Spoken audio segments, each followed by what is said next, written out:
Aqui a nossa conversa com um dos mais respeitáveis advogados quando o assunto é direito médico aqui no estado de Alagoas, o Dr. Juliano Pessoa, que preside a comissão sobre o tema na Ordem dos Advogados do Brasil. E a gente vai conversar sobre o direito das pessoas com câncer. Nós estamos no Outubro Rosa.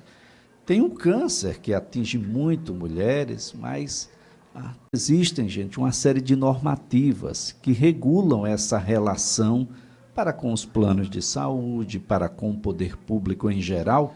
E, doutor Juliano, muita gente mesmo desconhece essas relações. Um bom dia. Bom dia, Elias. É uma satisfação estar aqui no programa mais uma vez, principalmente para a gente tratar de um tema tão sensível, especialmente num mês como esse, onde a mídia propaga muito, né, a questão da campanha Outubro Rosa, mas muitas vezes essas pacientes, de modo geral, encontram inúmeras barreiras quando se precisa efetivar vários desses direitos, seja ligados ao poder público, seja no meio privado. Nós poderíamos destacar aqui alguns direitos sociais, vamos dizer assim, que essas pessoas acometidas pelo câncer têm, como, por exemplo, ele buscar requerer junto à Previdência um auxílio-doença, né, para assisti-lo nesse momento, que muitas vezes, em alguns casos, onde se constata a invalidez, pode ser migrado posteriormente para uma aposentadoria por invalidez. No caso daquelas pessoas de baixa renda, né, que ela preenche os requisitos da legislação, ela pode pleitear o LOAS, ou seja, um benefício de prestação continuada junto à Previdência também, para assisti-la. Bem como aquelas pessoas que têm vínculo, por exemplo, com a iniciativa privada, que tem vínculo com a conta no FGTS, ela pode solicitar saques desta conta para si ou para um dependente, ou seja, um esposo para uma esposa, uma mãe para um filho, um pai para um filho e vice-versa, desde que esteja na fase sintomática. O que as pessoas precisam entender é, todos esses direitos, eles solicitam alguns requisitos que você precisa preencher, né? Não é uma coisa automática. Eu fui diagnosticado com câncer, automaticamente eu tenho todos esses direitos de pronto. Não é assim que funciona, por óbvio. Existem requisitos que são avaliados, mas caso se preencha os requisitos de cada um desses direitos, a pessoa tem sim a possibilidade de solicitar todos esses que nós acabamos de mencionar. Como é muito amplo, vamos restringir aqui a essa relação com a saúde, por exemplo, da possibilidade, e é o que todo mundo quer, de se curar, porque boa parte desses cânceres, doutor Juliano, tem cura, tem resultado um pouco mais adiante, mas acessar essa cura, esse tratamento, até mesmo os diagnósticos, definitivamente e infelizmente, nem sempre é fácil. Exatamente. Você traz um ponto crucial nessa discussão, que é a abordagem precoce dessas pessoas. Então, a gente está falando de uma doença que muitas vezes se desenvolve de maneira rápida, né, se não for contida, e quanto mais precocemente essa paciente é abordada, mais e maiores são as chances de cura, né? O câncer de mama, como você mencionou, né, tá no Outubro Rosa, o câncer de mama é um dos cânceres que tem uma chance enorme de cura, se diagnosticado precocemente e se houver intervenção também precoce. O grande detalhe é isto.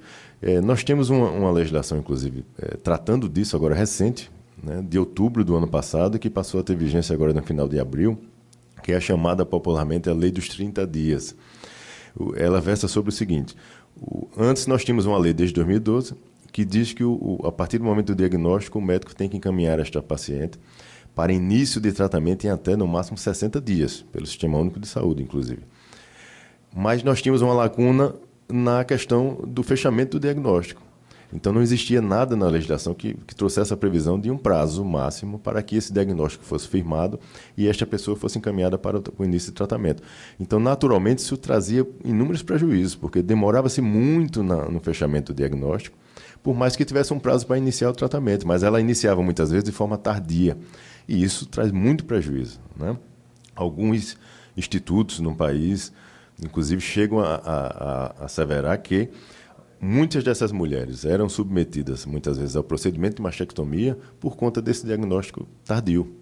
Talvez se ela tivesse sido abordada precocemente, não houvesse a necessidade dela submeter ao procedimento de mastectomia e extrair a sua mama. Então, hoje, a legislação diz de forma categórica, a partir do momento que o profissional médico se depara com esta paciente, e a principal hipótese diagnóstica dele, seja a neoplasia maligna, ou seja, o câncer, ele tem em até, no máximo, 30 dias que o poder público possibilite esta paciente fazer exames, procedimentos, tudo o que for necessário para que o profissional médico chegue à sua conclusão definitiva de se de fato aquela suspeita se comprovou e encaminhe esta paciente para iniciar rapidamente o tratamento, que se tem um prazo de 60 dias. Então, ou seja, nós fechamos aí um lapso de tempo de 90 dias entre a suspeita, o fechamento do diagnóstico e o início do tratamento. Isso no mundo da legislação. E aí, como nós ressaltamos no começo, a grande dificuldade, e a gente escuta isso dioturnamente. Eu participei o ano passado, inclusive, de uma audiência pública na Câmara Municipal de Vereadores de Maceió, tratando sobre esse tema. E lá nós ouvimos inúmeros relatos de pacientes, relatos comoventes, inclusive, de pessoas que estão há mais de um ano esperando para fazer, por exemplo, a sua reconstrução mamária, que a lei também obriga que seja feita. Doutor Juliano, um plano de saúde, vamos imaginar aqui que está tudo regular. Eu estou em dia, o médico é do plano de saúde, a gente chegou à conclusão, é sim câncer. O plano pode se recusar os exames que são, por exemplo, identificados por esse médico como sendo necessário, ao tratamento que o médico determinar como necessário. Eu posso alegar que é muito caro enquanto plano de saúde, ou que o plano é pequeno e, olha, a gente não vai cobrir não, alguma coisa nesse sentido? Olha, eu tenho um posicionamento, inclusive, muito firme, vamos dizer assim, em relação a isto, né? Porque a legislação é muito clara e a jurisprudência no nosso país também é muito clara, no sentido de que não cabe à operadora de plano de saúde se insurgir questionando, inclusive, a autonomia do profissional médico. Cabe ao médico, cabe ao especialista identificar, dentro do que a ciência da medicina possibilita e de que os tratamentos e as terapêuticas possibilitam, o que é melhor para aquele paciente no caso concreto. A operadora não tem que questionar a prescrição do profissional, né? Então, esse tipo de argumento, de artifício que muitas vezes é utilizado, é totalmente descabido, né? E em inúmeros casos nós vemos aí repetidamente o Poder Judiciário, de forma muito veemente, rechaçando esse tipo de conduta, né? Determinando que o plano cumpra com sua obrigação, com o seu dever, né? De que ele tem que prestar a assistência necessária para aquele paciente, né? Porque existe a cobertura, muitas vezes, em casos assim, da patologia, inclusive, e quer se questionar o tipo de tratamento indicado. Então, não cabe esse tipo de questionamento, né? A autonomia cabe e diz direito ao profissional médico, e não à operadora de plano de saúde. Então, ela, igualmente, assim como o Poder Público, ela tem sim que oferecer as condições e os procedimentos para a concretização da realização de todos os exames e procedimentos para fechamento desse diagnóstico, bem como os procedimentos subsequentes.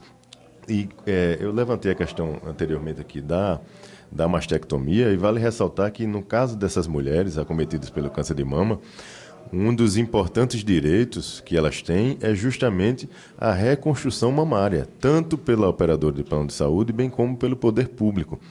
A legislação, inclusive, prevê que esta paciente, se possível, tenha a sua mama reconstruída no mesmo tempo cirúrgico da extração, ou seja, da mastectomia sendo realizada.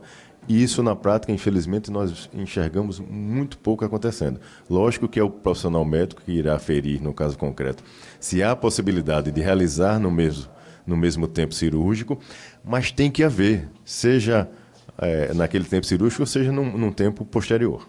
Bom, ela precisa ficar devidamente informada. A informação é uma questão extremamente relevante.